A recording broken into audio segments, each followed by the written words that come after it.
Hello everyone. Let's subscribe to Relationship Stories before we forget. You won't want to miss what's coming up next.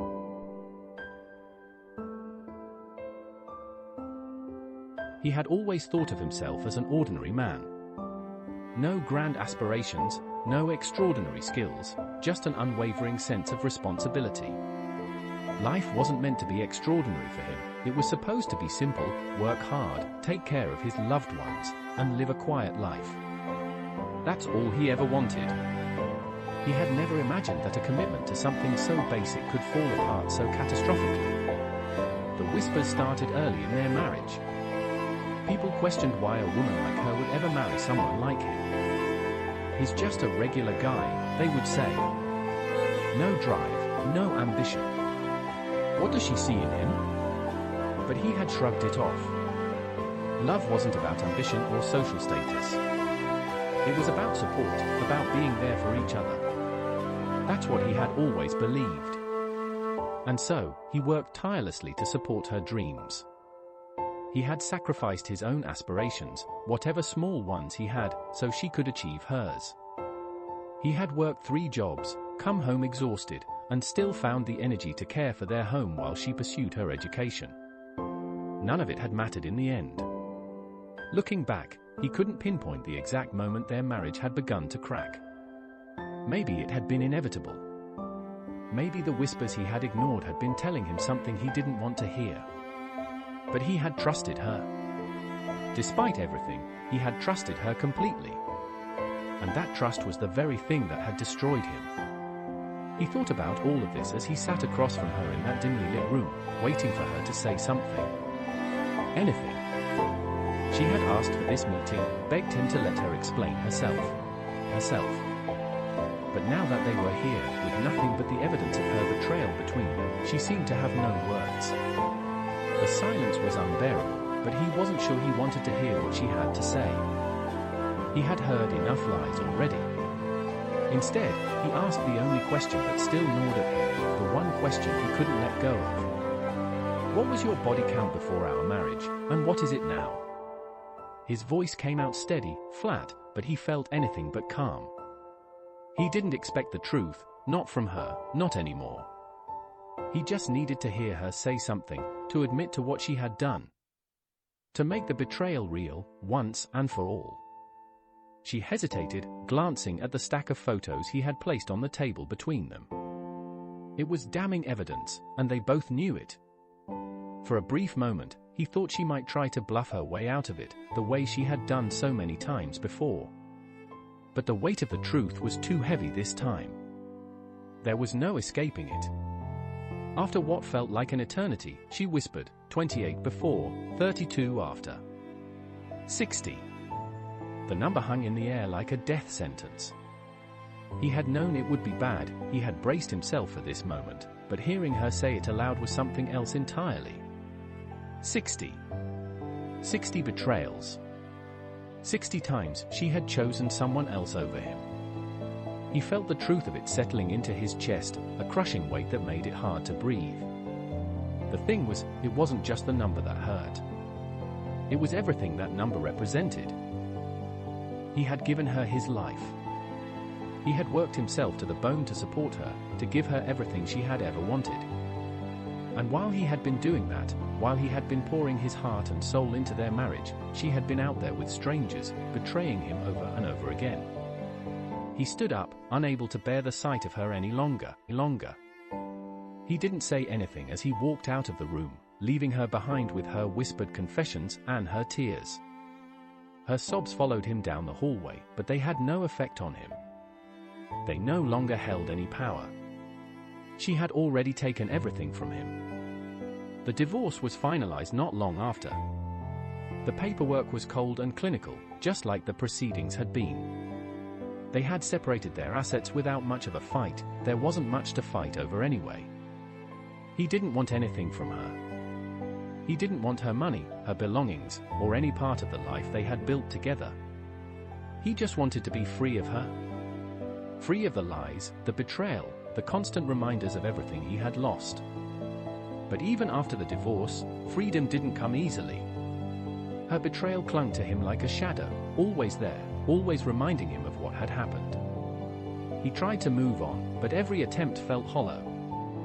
He threw himself into his work, taking on more responsibilities, working longer hours.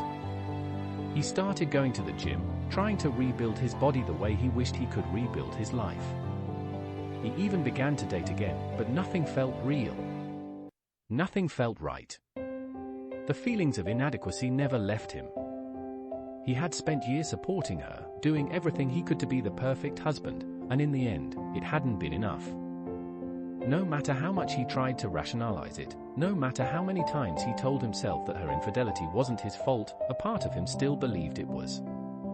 Maybe if he had been more successful, more ambitious, she wouldn't have strayed. Maybe if he had been more exciting, she would have stayed faithful. Those thoughts haunted him, creeping into his mind in the quiet moments, when he was alone with nothing but his regrets. He tried therapy, but that hadn't helped either. The therapist had suggested forgiveness, but the very idea of it seemed absurd. How could he forgive someone who had destroyed his life? Forgiveness felt like weakness. It felt like letting her off the hook for what she had done. And so he stopped going, convinced that he would have to find another way to heal. He turned to distractions, hoping to escape the pain. He worked, exercised, tried new hobbies, but nothing filled the void she had left behind. There was a constant emptiness, a disconnection from the world around him. Friends didn't understand, and dating felt pointless. He had been too deeply hurt, and that hurt colored every interaction. As the one-year mark of his divorce approached, he began to feel the pressure mounting. He had hoped that by this point, he would have moved on, that the pain would have lessened. But it hadn't. If anything, it had only gotten worse. He had dated a few women, but none of them had lasted more than a couple of months. The spark, the connection, whatever it was that made relationships work, it wasn't there. And with each failed relationship, his sense of inadequacy grew stronger. Then, something unexpected happened. On a quiet Sunday morning, while out for a walk with his dog, he noticed someone new at the park. A woman was sitting on a bench, reading a book, her own dog sitting quietly beside her. She looked peaceful, content in her solitude. For reasons he couldn't quite explain, he felt drawn to her. He approached her, their dogs introducing themselves before they had a chance to speak. They shared a laugh as the dogs played, and soon, they were talking. Her name was Claire, and there was a warmth to her that put him at ease. They didn't speak much that first day, just casual conversation about the dogs, the weather, but something about her stayed with him after they parted ways. Over the next few weeks, they kept running into each other at the park. Their conversations grew longer, more personal. He found himself looking forward to those encounters, to the way she smiled at him, the way she seemed to genuinely listen. She didn't pry into his past, didn't ask questions he wasn't ready to answer. She just let him be. One day, as they sat on the same bench where they had first met, she mentioned a local coffee shop she loved. "We should go sometime," she said casually, as though it were the most natural thing in the world. He hesitated for a moment, his old fears creeping up, but then he nodded. "I'd like that." That coffee date turned into another, and then another. Slowly, cautiously, he allowed himself to open up. He told her about his past, about the betrayal that had shattered him. She listened, not with pity, but with understanding. She had her own scars, her own stories of heartbreak, and they found comfort in each other's honesty. Claire wasn't like anyone he had met before. She didn't try to fix him or offer empty reassurances. She simply accepted him as he was, damaged, yes, but not broken beyond repair. With her, he felt seen in a way he hadn't in a long time.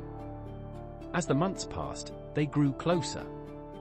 What had started as casual encounters at the park had blossomed into something deeper. He didn't know what the future held, but for the first time in years, he felt hopeful. The weight of his past was still there, but it no longer defined him. He had found something new, something worth holding on to.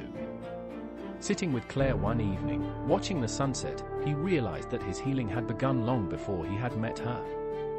It had started the day he had chosen to let go of the anger, the bitterness, the need for revenge. It had started when he decided that his ex-wife's betrayal didn't have to define the rest of his life.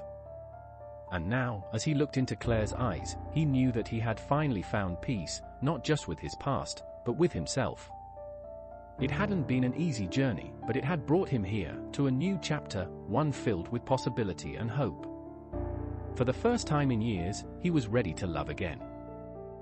What would you do if you married a wife like this? That's the story I've shared with you today. If you enjoyed it, make sure to check out my playlist for more similar stories.